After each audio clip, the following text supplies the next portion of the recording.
You can get up to 80 or 100 centimeters long, super long for big hay mowing. And then you get shorter ones for more like ditch stuff where you're in the ladder woods, and they're also a little thicker, so they can take bigger diameter stems.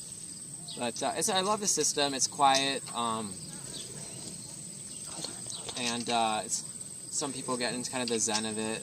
That depends on what you're mowing. Sometimes you really have to pay a lot of attention, and you don't really get a really great groove going, but it's still very satisfying. Usually you mow in the early morning when things are wet and they're easy to cut.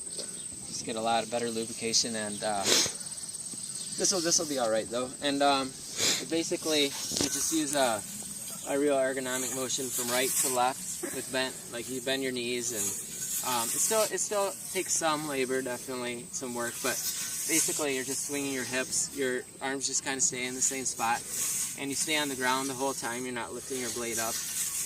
The blade's curved like this, so the back rests on the ground, and then the actual cutting edge is like up from it. So when you go to cut, like we're going to cut here,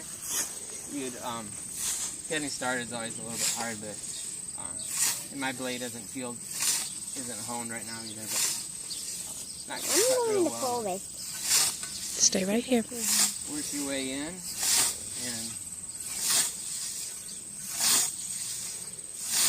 and then you're gonna.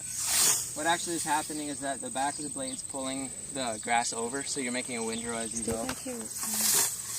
And it's real safe once you're mowing. The danger of it is when you're sharpening it and when you're carrying it around. But when you're mowing, you're always like this far away from your feet. A lot of people will mow barefoot and stuff. I don't like to. Actually, I wear steel toe shoes because on the farm.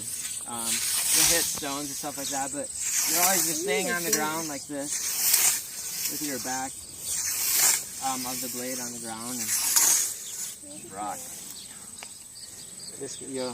We dinged up. We're comparing notes on dinged up blades. So this is still a new blade, so it's not too dinged up, but you'll hit stuff. So anyway, it takes a while to move across the field. You can see that's not cutting real well because of the time of day and the blades go right now. But we cut this whole hay field with